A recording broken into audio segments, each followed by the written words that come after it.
Ya. Assalamualaikum warahmatullahi wabarakatuh. Salam Jinso. Alhamdulillahirrahmanirrahim. Semoga kita semua dalam lindungan Allah Subhanahu wa Ta'ala. Semoga kita semuanya dalam keridhaan serta serba tidak kekurangan suatu apapun dengan ridhonya Allah Subhanahu wa Ta'ala. Saya Mas No Pasker dari Dewan Kerohanian Cirebon, Jawa Barat.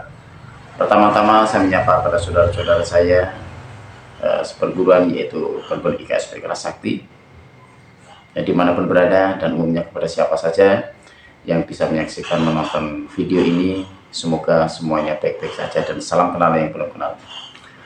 Untuk saudara-saudaraku, di dalam judul tadi Mas No sengaja ingin menyampaikan yaitu sedikit tentang ilmu dari pengetahuan saya pribadi tentunya, karena hal ini perlu saya sampaikan, siapa tahu bisa berguna, siapa tahu bisa bermanfaat untuk diri saya khususnya pribadi, dan untuk teman-teman saya, saudara-saudara saya yang mungkin belum pernah mengerti. Tapi mohon maaf bagi senior-senior saya, guru-guru saya yang jauh di sana, mungkin lebih senior, lebih paham, lebih mengerti, tapi tidak ada ruginya bila kita berbagi ilmu. Yang baik kita ambil, yang tidak baik tentunya tidak usah kita ambil, begitu. Mari kita cari positifnya atau segi positifnya yang baik saja. Saudaraku, ilmu IKS, kenapa kita bicara ilmu IKS?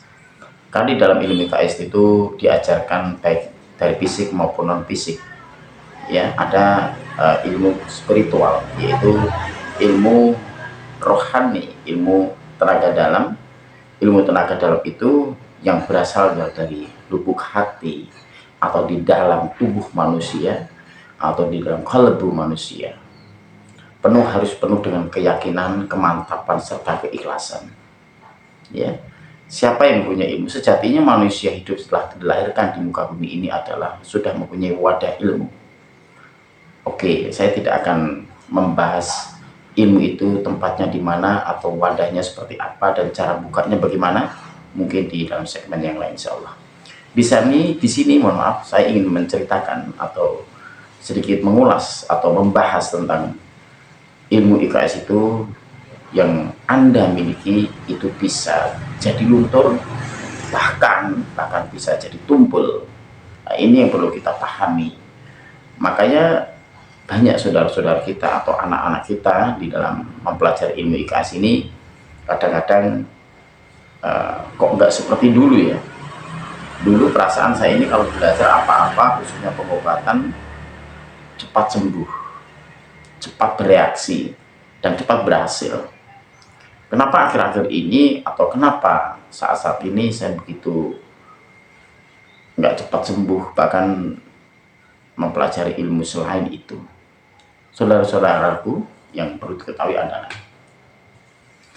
bahwa kita sebagai manusia dilahirkan sebagai pondasi yang paling mendasar. Kalau saya boleh menyampaikan, manusia hidup itu, bukankah kita lahir di muka bumi ini dari rahim ibu tidak membawa pakaian, bahkan sehelai benang pun yang menutupi atau menyangkut dalam tubuh bayi kita, ya kan? Itu saya umpamakan kita ini sangat hina, kita ini tidak punya apa-apa, dan kita ini tidak bisa apa-apa tanpa kehendaknya Allah Subhanahu wa Ta'ala. Begitu juga ilmu, tiada daya dan kekuatan makhluk siapapun itu di muka bumi ini tanpa kehendak Allah Subhanahu wa Ta'ala. Bagaimana kok Mas No menyangkut seperti itu? Iya, seandainya kita mempunyai ilmu, bukankah ilmu itu datang dari Allah?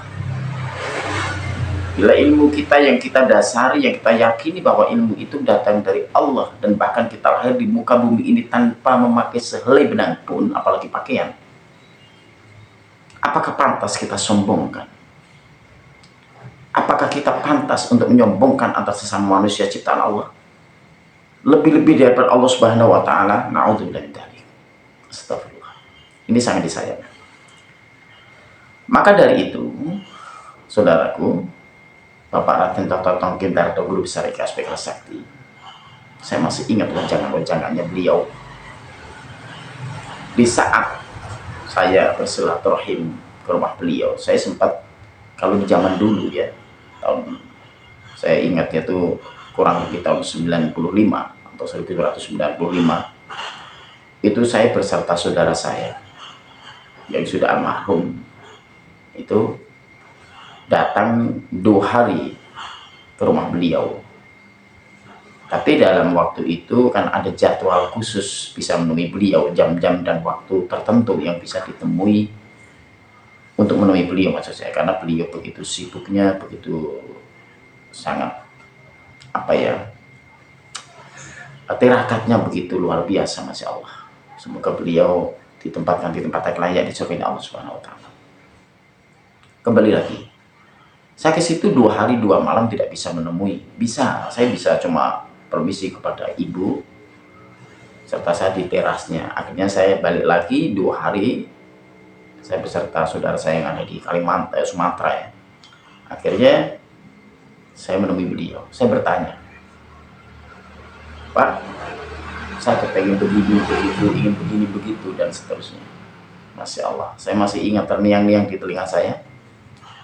Almarhum guru besar kita, Bapak Toto, cuma menyampaikan, kalau kamu kepengen apa-apa, kalau kamu kepengen ilmu kamu begini, ilmu kamu begitu, atau bahkan di luar ilmu itu, bahkan kamu mempunyai hajatan untuk duniamu, banyak-banyaklah doa di waktu kau sujud kepada Allah Subhanahu wa Ta'ala.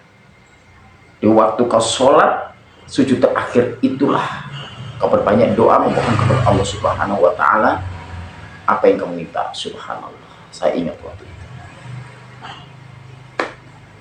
Jadi intinya itu semua menyangkut dari semuanya. Setelah itu saya pulang, saya renungkan, memang betul, tiada daya, tiada upaya, makhluk ini ciptaan Allah. Kita harus minta kepada yang membuat makhluk. Jadi buat apa ilmu IKS itu kalau semua kepada Allah? Begitu kan? Iya, Bapak Totong IKS ini sebagai wadah, penyalur, wasilah, perantara. Intinya bahwa ilmu kita ini ya berasal dari Allah. Yang menjadi wasilah adalah salah satunya Bapak Raden Toto Tongkindarto yang menuntun kita, mengarahkan kita supaya kita bisa mendalami. Tapi ingat ya, dalam mempelajari suatu ilmu, makanya ada doa khusus di dalam IKS yang saya tambahi.